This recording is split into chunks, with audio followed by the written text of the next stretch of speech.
And we're seeing some craziness also from media folk who should know better. Even much of the left sees the absurdity of the LGBT groups for Palestine. I mean, they understand how ludicrous that is, but apparently that's lost on the Washington Post's Taylor Lorenz.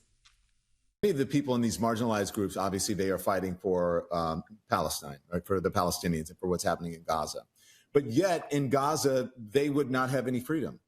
They don't have freedoms in Texas and Florida. Does that mean? But they don't. But I understand that. But Taylor. Texas?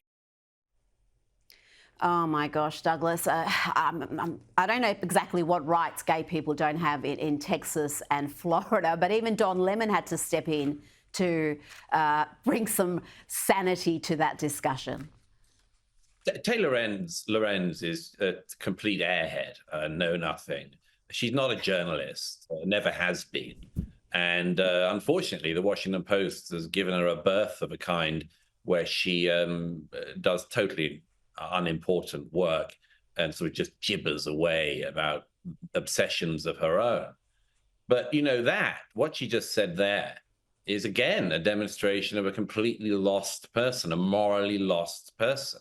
She's so desperate to make her points, such as she can, about the Palestinians or Gaza, that she honestly wants to not just deny what is happening in Gaza and in the Palestinian areas towards gay people and indeed all minorities. She has to find a way to get away from that unfortunate problem that the people she's essentially on the side of, Hamas, she's downplaying what they do, that they throw gay people off buildings and so on. She's downplaying that by saying, well, it's the same in Texas. I'm pretty sure, I've been a fair amount to Texas. I love the great state of Texas. I'm pretty sure you can't just throw gays off buildings there. And I'm certain that if anyone tried it, they would be prosecuted to the full extent of the law. And because actually also throwing people off buildings is, as a whole, in its entirety, illegal in the state of Texas.